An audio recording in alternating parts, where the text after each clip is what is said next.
welcome everyone to the Hanji podcast with me, Raxstar, episode number 2.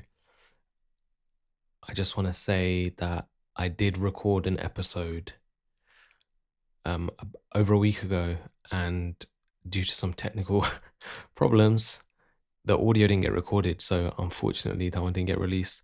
And I got a bit disheartened about that. So I kind of needed to take a little break before I recorded this episode again, because I felt like that whole episode is like, a lost episode now.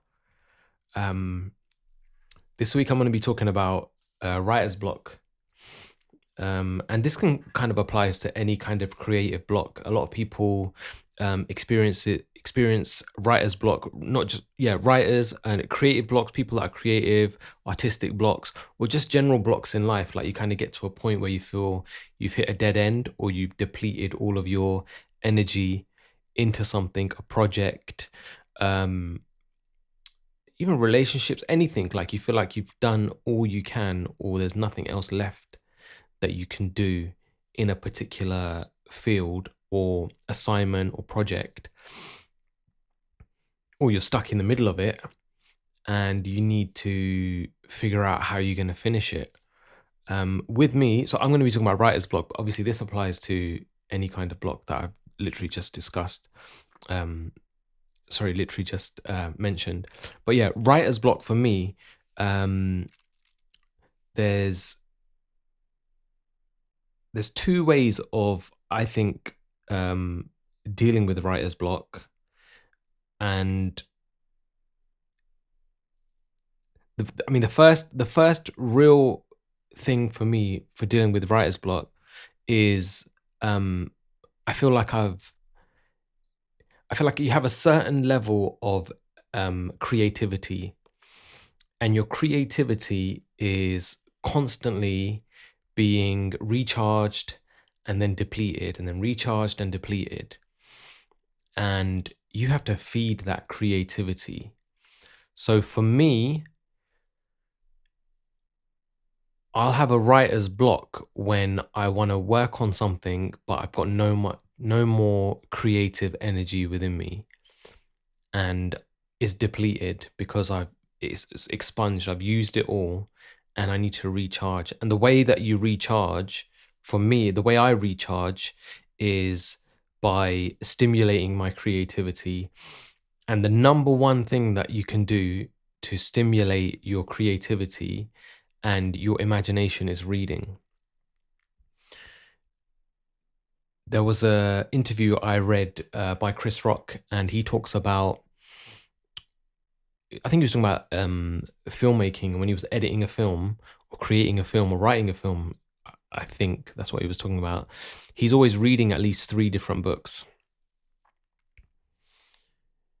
This was years ago that I read this, and I just thought that was fascinating, because you hear some artists and they feel like they can't expose themselves to other music or other writers or other sort of media because they don't want to be influenced by it. But what Chris Rock said is that he's reading at least 3 different books while he's working on a film. And I thought to myself, that's fascinating. So I started implementing that into my own routine. And it's a weird thing, because I always feel like I don't read enough. And then like I'll look at my bookshelf. I did this a couple of weeks ago. I looked at my bookshelf. I was like, I haven't read a book for ages. I don't know, I haven't been really doing a lot of reading. And then I looked at my bookshelf, and there's like a bunch of books, and I'm like, okay, yeah, I read that book. I read that book. I have like 2 separate sections. One section's books to read, which is massive. Like that section is so, I've got like 20, 30 books to read. And then I've got a section, when I've read it, I put it in the other section, and the other section's not as, well, it doesn't feel as big, although I have got books that I read, and then I give books away as well. So yeah, I mean, I do read books. Anyway, that's going off on a tangent. The reason why reading, I feel, is so important is because it ignites a part of your brain which is linked to your imagination. So to spark creativity, people listen to music, they can watch movies, to feed this creative energy. But when you're reading, you're looking at words on a page. All you're doing is looking at the words on a page, and you're creating images related to these words in your head. Your brain is you're triggering a part of your brain to create images, sceneries, characters, accents, what someone looks like, all this stuff. Your brain is creating all of this stuff because the writer is igniting your imagination with their words. That's why I think reading is such an important part of refueling that creative energy, because sometimes that part of your brain is just dormant, or if it's like I was saying, it's regenerated, like it's a regenerative energy. So if you've depleted one part of your if you've depleted a part of your energy which expresses creativity, there needs to be a part that inputs. You need to let that part grow, and reading is fundamental for that. I particularly like reading. So Chris Rock was saying that he reads 3 different types of books. He was reading like a biography of someone, and then he was reading a fiction, and then he was reading something else I can't remember. For me, I love reading fiction. I had to think about that. Not non-fiction is real life stories, and then fiction is made up stuff. So fiction, I love reading crime. Yeah, I love reading like crime, like mystery kind of crime books. I think it's Gillian Flynn. She had a book called Sharp Objects that I really like. She wrote Gone Girl as well. Sharp Objects was a good book. Dark Places, I think, was another one of her books. That was a good book. I didn't actually read Gone Girl because I watched the film and I thought it was so good. And I'm sure someone's going to tell me that I should read the book as well, but I'm not going to, because I think the film was so good. And if I've seen a film, I wouldn't go back and read the book. If I've read a book, I'll watch a film, but I wouldn't do it the other way around. So I love. There's a writer called Tana French who wrote these books about these Irish. It's called the Dublin Murder Squad, and they solve murders in Dublin. And the first book in her series is called Into the Woods. It's an amazing book. I remember reading it and I couldn't put it down. I think I read it in like a couple of days.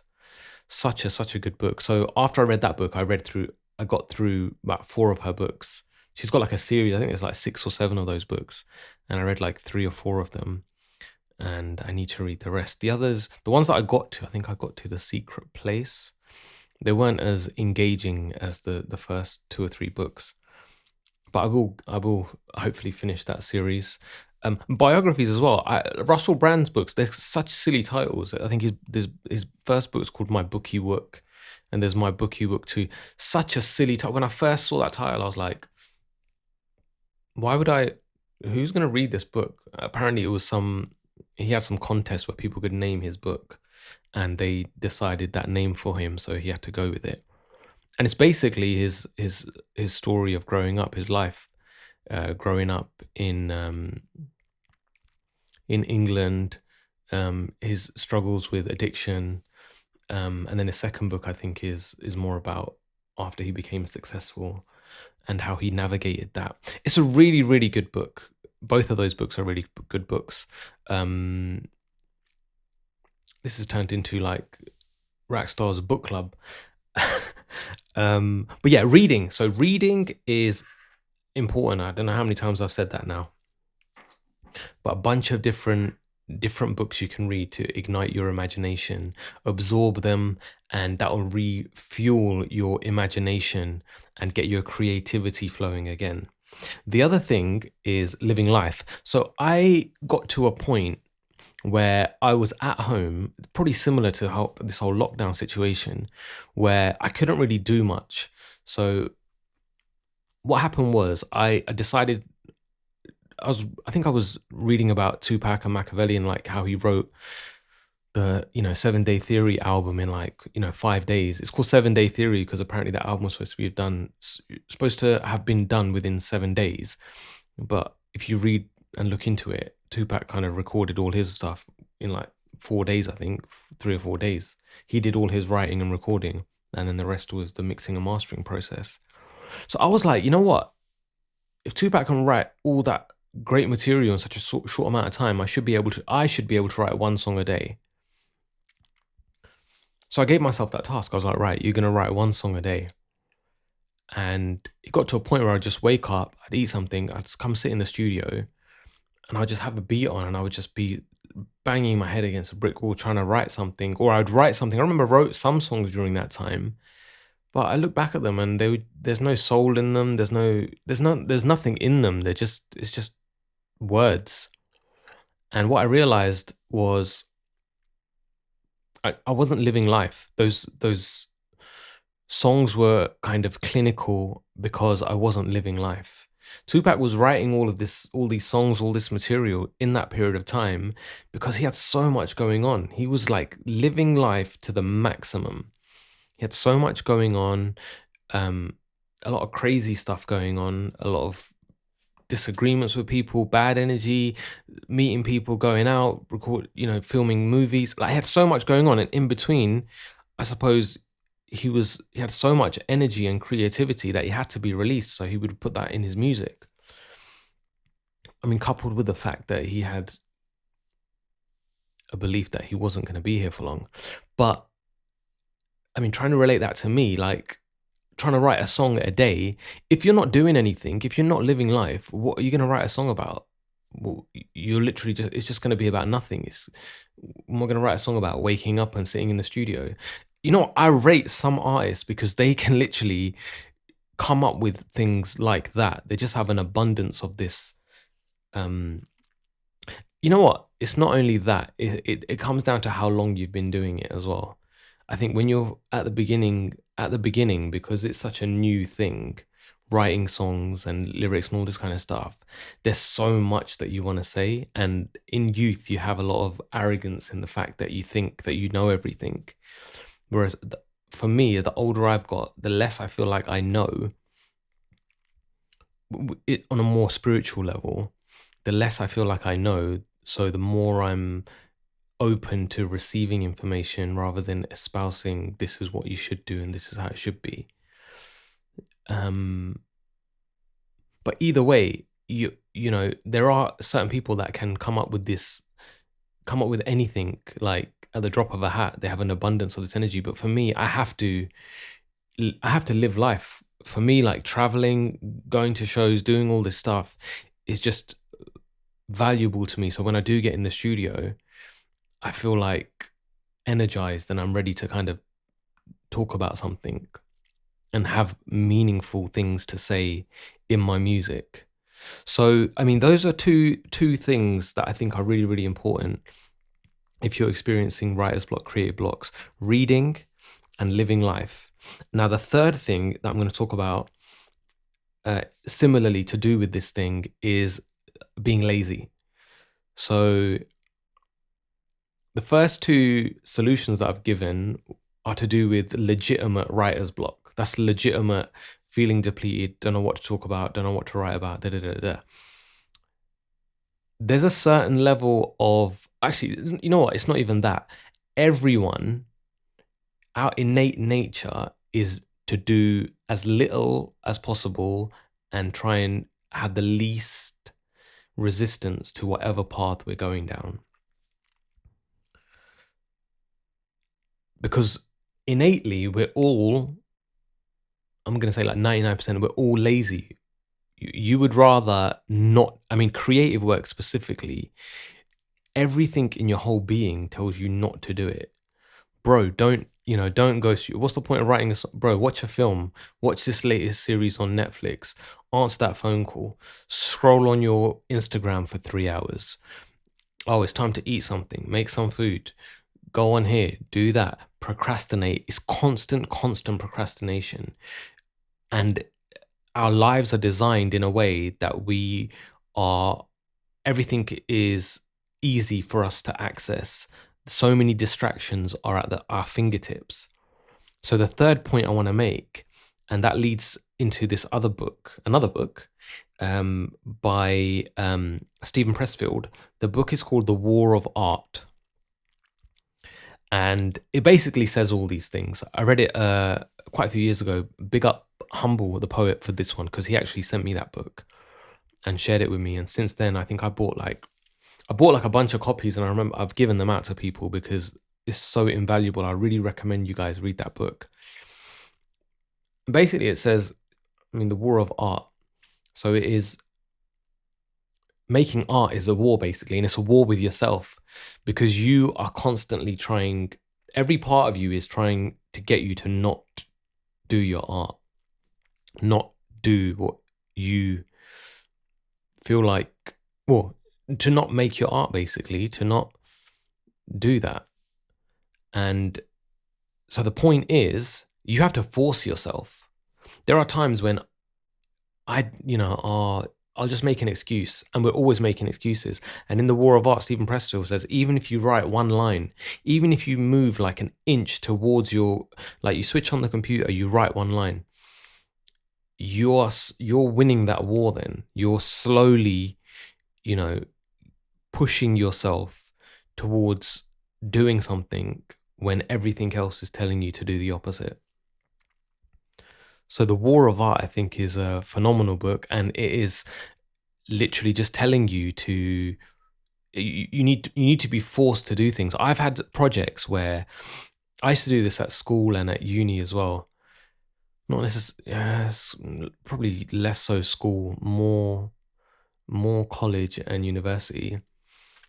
I used to leave everything to the last minute. Literally, if I had an exam, I would not like revise till the very, very, like, even the morning of the exam, I'd be revising or just going through things. And because of that, I've got into that's just my headspace when dealing with certain things. So when I have deadlines, for example, I might have a song that I need to write, and I need to send my verse by Thursday, for example. Monday, Tuesday, I'll be like, yeah, I need to do this. And then Wednesday night, I will be in the studio. And because I have a deadline, I'll be like, I need to get this done tonight. And because I have that pressure to do it, it will get done. And that's not a good habit to have. I try and push through that sometimes, but generally speaking, the point is, I have to force myself. I need to have a deadline. I need to get this done.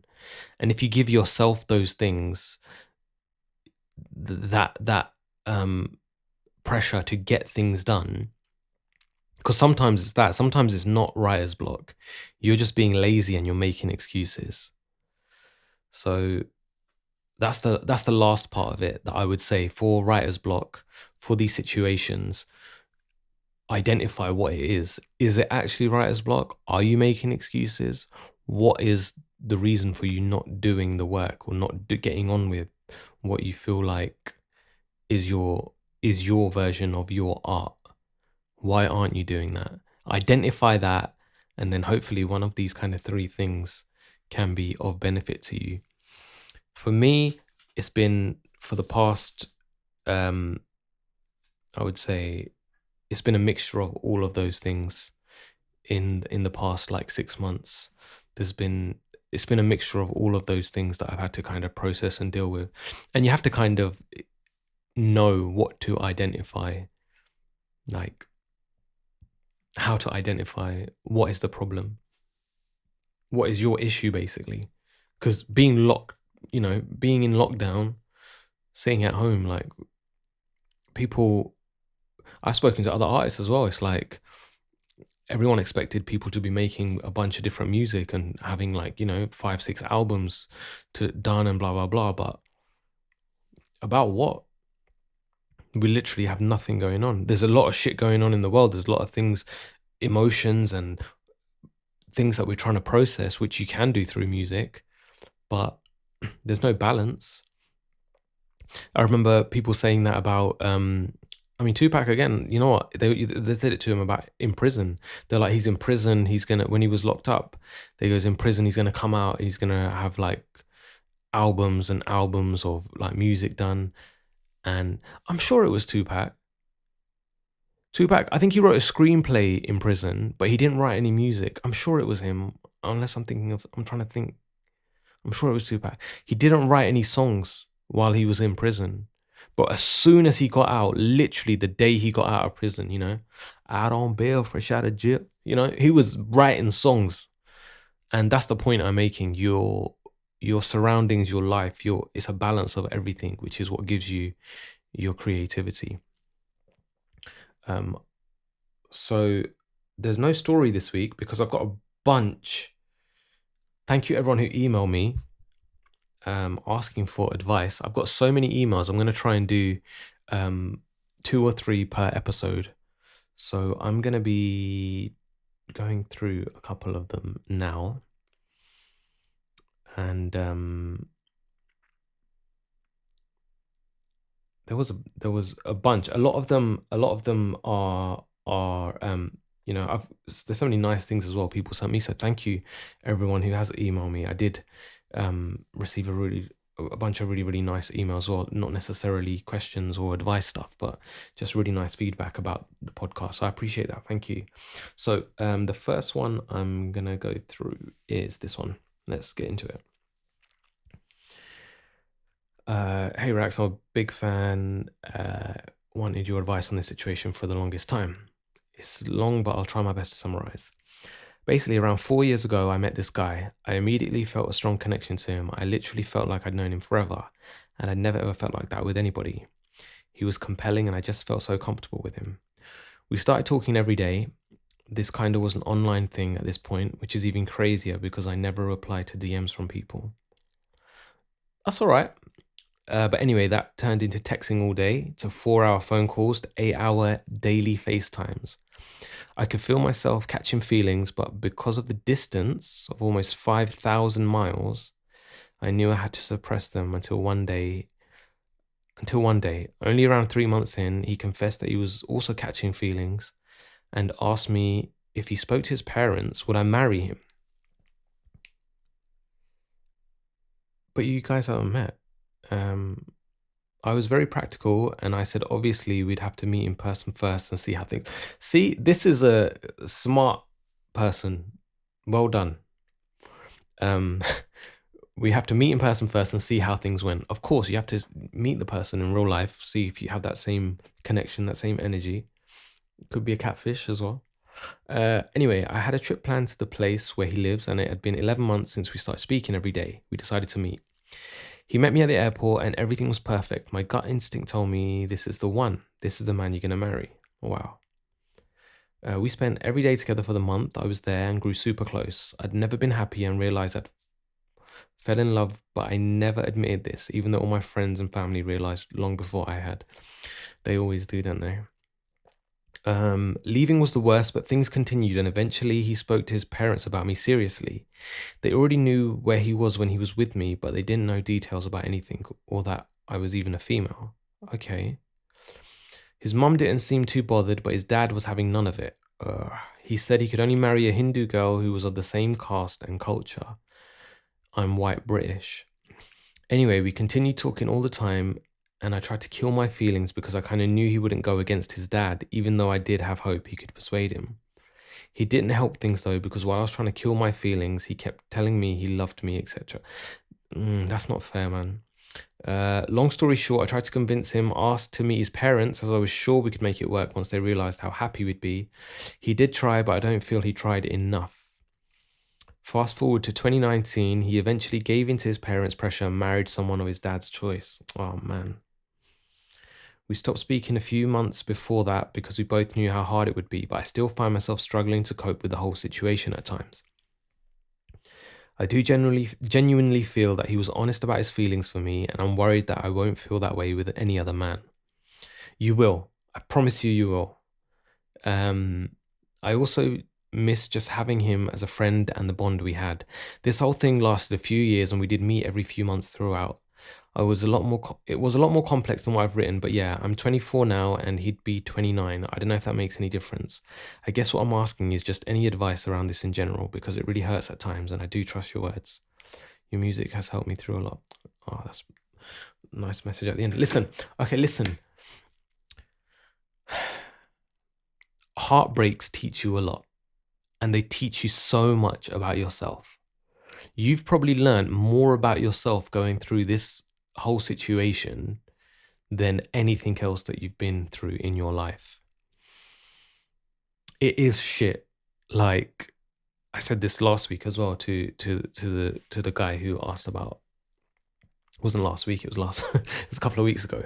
But I mean, in the like, not to sound corny or nothing, but in the shit, that's where things grow. Things grow from there. You have to be broken down. A lot of this stuff is to do with ego. Going through heartbreak breaks you down to such a fundamental level that you have to build yourself back up, and you get to choose how you build yourself back up. You can choose to be bitter, you can choose to be angry, you can choose to shut yourself off and cut yourself off from the whole world, or you can see this as this was me experiencing love. And not everyone gets to experience love in their life. A lot of people go through life searching for love. Now, if you found it once, what makes you think you can't find it again? You can. And this time it will be better because you're a better version of yourself because of what you've been through. He's married now. He's getting on with his life. That's you know, you've let that go, and you have to leave that emotionally as well. You have to let it go and let him be who he is with his new wife. And you will find someone, and you will be even happier because you have the capacity to love, and you deserve that same love as well from your partner. So, you know, the same thing that I was saying as well last time. Don't look at this as the one great heartbreak of your life. Look at it as an experience that you had to go through to become this version, to become a better version of yourself. Because it just shows you that you're able to love and you're able to receive love. A long distance relationship is really hard, and you made it work, which shows me that you would try your hardest to make something work. So imagine you met someone who would reciprocate that energy, and you will meet someone who will reciprocate that energy, because, you know, like attracts like. So you keep putting that same energy out. Heal yourself. Spend time to heal. Feel all that shit stuff. Process all of that shit feeling. If you have, this is a really good practice that I learned a couple of years ago. And sometimes when we go through experiences like this, we don't get to say everything that we wanted to say. Like, you might have had certain things that were left unsaid, or whatever it is, and there's no point contacting that person to say those things. Sometimes I mean, I've done this as well, but sometimes you will have such an urge to contact someone because of things left unsaid. But I would encourage you to write that stuff down. Write it down, journal it, or put it in a letter and then burn it. Because most of the time, what drives us wild, not drives us wild, but what kind of fuels these thoughts of heartbreak and negativity and all this kind of stuff, what fuels it is not being able to express to that person what it is or what it was, or having that need that they need to understand why you're hurt or why you're upset or what you wish would have happened. But telling them isn't going to change anything. So write that down if you have to in a letter and burn it. For me, I'll put it in a song.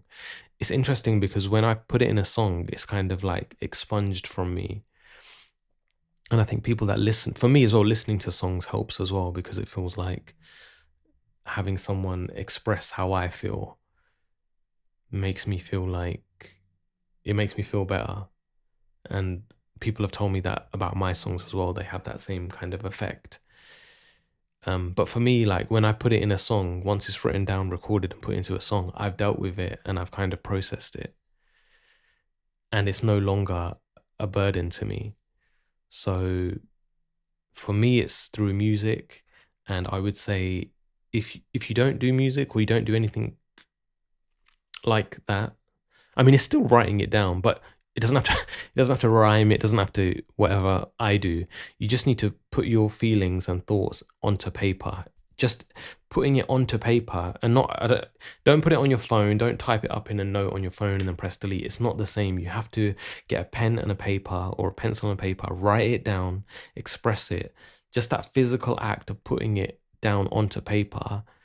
It has a psychological effect on you, and it feels like you've got it out of your system. So yeah, I mean, I would recommend you do that, and trust me, you will meet someone, you will find someone, you will be happy. You're 20, what? 24. Trust me. After you hit 27, 28, that's when life kind of gets good because you know yourself. To be honest, you sound very mature anyway, but ask anyone who's a little bit older. I don't mean to say that in a condescending way either or a patronizing way. However you feel is valid at whatever age you are, but just from someone who's been through things and a little bit older than you, not a little bit, quite a bit older, believe me, life does get better. There is a lot that you have still yet to experience, and it's a constant learning process. So don't see this as some sort of be all end all. Life is never going to be as good as it was, because it will get better, and I wish you all the best, and I'm sending you lots of love. Okay, so that's that one. I'm going to try and do two more. What are we on? 32 minutes? Okay, cool. I'm going to try and do two more.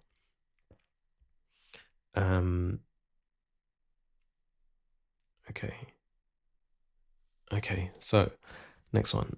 Hey Rax, I'm calling upon you for some advice. Over the years, you've been able to get me through difficult times through your lyrics, from Undercover to The Glass Ceiling. Right now, I feel I'm at a crossroads in my life and I have no idea which way to turn. 6 years ago, I met someone, but he left me feeling like I had very little value and wasn't worthy of his time. I ended things because of these reasons. No matter how hopeless I felt, it was better than what I was feeling when, again, I was at the bottom of his priority list. Now, 5 years on, after everything has been said and done, he has returned and is asking for forgiveness for how he treated me. He himself has now been hurt, and I think he realizes how much it hurt. I've moved on with my life. I've learnt to leave the past in the past, water under the bridge. We were young and stupid and make bad choices. Since he returned, we have been talking every day, and things seem to be heading back to a point we could potentially be happy. However, there's a spanner in the works. His dad has said no girls, no dating, just focus on you and your business, so we are a secret. I have no idea if I'm making the right choice. Am I just sat wasting my time with a boy who can't stand up to his dad? Thank you for always keeping me motivated and giving me strength to carry on when it feels so bleak at points. And then she says, don't share my name. Okay, cool. All right, this one's really, really simple. You need an ultimatum. If you want him to take you seriously and you want his dad to know about you guys, that's what you need to tell him. And if he doesn't do it or won't do it, just call it a day. You've spent however long that you spent with him previously. He might have leveled up, he might have improved, he might have, changed and become a better version of himself. That's fine. But you need to say to him, right, that's all good, but if you're not going to tell your dad about us, it's over. Simple as that. You have to, because otherwise what? You spend another 2-3 years, he tells his dad, similar to the situation previously. Imagine he tells his dad and his dad says, no, you can't get married to that girl. And imagine he says, rather than sticking up for you, he says, all right, cool. Then what? You've wasted another 2 or 3 years of your life. Just get it out in the open now. Just put it on him. Say, look, this is how I feel. Respect it. If he's leveled up like you're saying, he will respect that and he will tell his dad. And if his dad says no, at least you know where you stand, because then he can't. He has two choices then. He either listens to his dad and says, all right, cool, or like the previous guy did, or he says, okay, but I really like this girl and she's the one. Then it's in, and to be honest, like, that's more about you learning what kind of person he is rather than you trying to be in control of the situation. Just express yourself, be very succinct. You don't need to say it in an arseholey way, like tell him or it's over. Like, it's literally just say, look, we've been through a lot. I would prefer to know that this is leading somewhere. If you don't tell your dad, then I can, it's quite obvious that this probably isn't going to go anywhere. And I don't want to sit around. I don't know what your ages are. You haven't told me your ages. I'm guessing you guys are in your 20s. But yeah, if his dad is saying no girls, just focus on you and your business, and that's not bad advice. But if you want something serious, like, you at least need to know that there isn't going to be an issue in the long term. So yeah, I hope things work out. Do tell him that, though. I would definitely kind of put it on him and say, this is what I need to know before we take anything further. Know exactly where you stand. Okay, I'm going to try and get one more in. Yeah, we've got time for one more. Okay. Title says, require Agony Uncle Rax. So what shall I name this section of the podcast, by the way?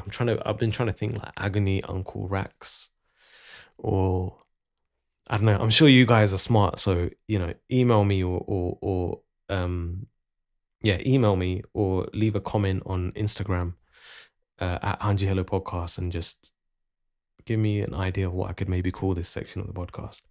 Okay. Hi, Rax. Hope you're well, happy and healthy. I hope you are too. I want to start off by saying thank you for creating a platform for your fans to get advice from you. That's okay. I watch your podcast and it was calming to listen to. Okay. That's all nice things that you guys don't need to hear me reading, but cool. I need your help. Last year, I was sharing an apartment with my best friend. We both do the same course at the same uni and have similar interests, so we got on like a house on fire. Awesome. At that point, I had been in an on and off relationship with a boy who I was deeply in love with. It's messy when it's on and off, innit? Everything was fine until February, when he decided to cheat on me with a girl who was also at the same uni, in the same year as us and doing the same course as us. So seeing it every day was inevitable. Bloody hell. Almost everyone in my year or my course knew about this, including my best friend, who saw me cry every single day until we had to go home because of lockdown. Oh man, I'm sorry to hear this. That's not nice. A few months later, I decided to create a Finsta as a joke. I only learned about this recently. Finsta is fake Insta. I was like, well, I used to see it sometimes. Be like, what's a Finsta? Okay, cool. I decided to create a Finsta as a joke and followed all of my close friends on it. When I saw that the same best friend that I shared my flat with follows the girl that my boyfriend at the time cheated on me with. Jeez. I decided to confront her about it, and her exact reply was, nah, I'm not siding with the op. Where you lot chat, man? Nah, I'm not. Nah, I'm not siding with the op. I just don't think it was completely her fault. I'm guessing that's how she said it. Translation, nah, I'm not taking the side of this girl, your enemy. Anyway, and continues to follow her on Instagram and like and comment on her posts to this day, bearing in mind she was never friends with her or never spoke to her. That hurt me a lot, but I don't know where I went wrong. When she had issues with her boyfriend, I always took her side. I confronted him and called him out on his BS multiple times, whereas she never did the same for me. She hated my boyfriend, and then all of a sudden she's best friends with the girl he cheated on me with. Okay, you're like, I'm looking at this objectively. You're making a lot of assumptions there. I'm going to come back to that in a sec. Let me finish reading. Now, every time my best friend and I go out, we do have a good time, but the fact that she thought to be friends with the cheating asset just breaks my heart, and I just want to block her and everything and never see her again.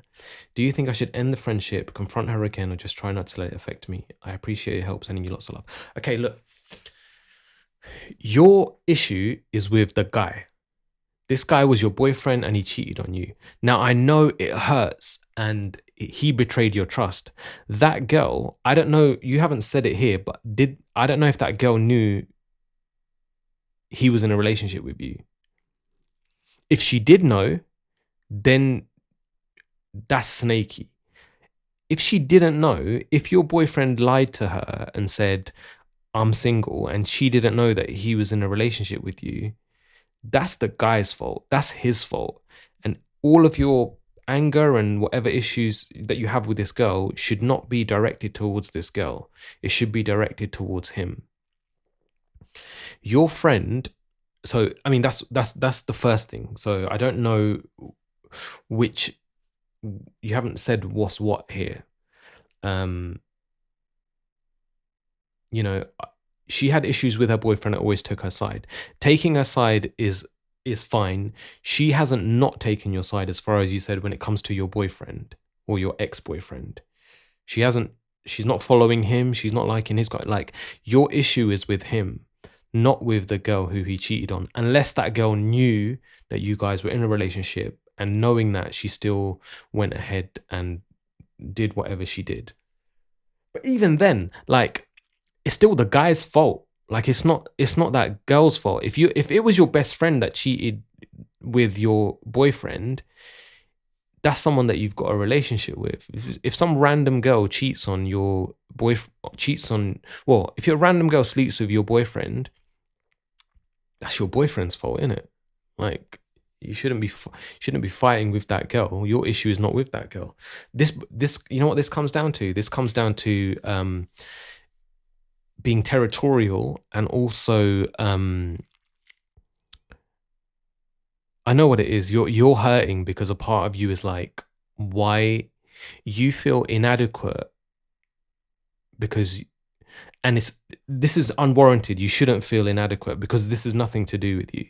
But like, when someone gets cheated on, the person that your partner cheated on you with, a part of you is like, why her? What has she got that I haven't got? There must have been something about her that he liked more than me for him to cheat on me with her. So you looking at yourself from a point of lacking, when it's nothing to do with that. This girl's not better than you. This girl's not got something more than you. She's not prettier than you. All this stuff it's none of that. So take that out of your head, for starters. It's to do with the guy, and you guys are at uni. This is, again, I'm not being condescending when I say this. Like, these relationships that you go through when you're younger just teach you about things, about life, and what you should expect and shouldn't expect, and what you'll put up with and won't put up with in the future in your relationships. So just look at it as a lesson. As far as your friend goes, I can see her point. She's, I get where you're coming from, but you're misplacing your hurt, your anger, and your frustration. You're misplacing it. I would say to you, if your friend, tell your friend how you feel. Tell her, say, look, it upsets me that you're liking her pictures and, you're commenting on her stuff. Like, it upsets me. And just tell her why it upsets you. From what I've gathered, it upsets you because you feel like there's something about this girl that's lacking within you, or that you've got. Just look at it a little bit deeper. Why does that hurt you more? Why is that an issue? Especially if that girl, you didn't know her. And then explain that to your friend. Say, look, it feels like this because of my friend, because of that girl. It makes me feel like this. I feel insecure in myself, or I feel like it triggers those emotions again, and all this kind of stuff. And I'm sure your friend, if she is a true friend to you, she will understand that, and she will say to you, okay, look, I'm sorry, I don't want you to feel like that. And you guys can work at it. I wouldn't, you guys get on, you've got so much in common, you're on the same course. I wouldn't say that you're throw away this friendship over this. You just need to be open and honest with her. And it does boil down to the fact that if that girl knew, or if she didn't know that your guy was in a relationship with you, But even then, your issue is not with that girl. It's with your ex-boyfriend who's, you know, just not worth your time and effort and emotion. I would give you similar advice to the first letter that I received, the first email that I received. Look how old I am talking about letters. First email that I received. Just write it out, whatever you've got to say, especially to him. I would not bother getting in touch with him and talking to him and not saying anything to him. You're wasting your time. When someone does that to you, they've already shown you how much respect they have for you, which is none. So if you've got anything to say, however you feel, write it down, burn the letter. If this girl is a unknowing party in this whole situation, then she's not guilty of anything and doesn't deserve to be hated by you. No matter how difficult that is, she's not your enemy. Okay, and I hope you can talk it out with your friend and just tell her exactly how you feel and why you feel that way. And it may be down to you. Just kind of, you might have to firm this one. You get me? I know she's not the op and that. Anyway, look, I would just say to you, yeah, talk to her. You guys will work this out, man. Good friends always do end up working things out. Okay, cool, guys. This one went on even longer than the last episode, but I hope you enjoyed it. Hanji Hello Podcast. If you want to ask me anything, need advice, then the email is hanjihellopodcast@gmail.com. And follow the podcast on Spotify and wherever you're listening to it now. Like, leave a nice review, share it with your friends. Follow me on Instagram at Hanji Hello Podcast, and I'll see you guys next time. Bye.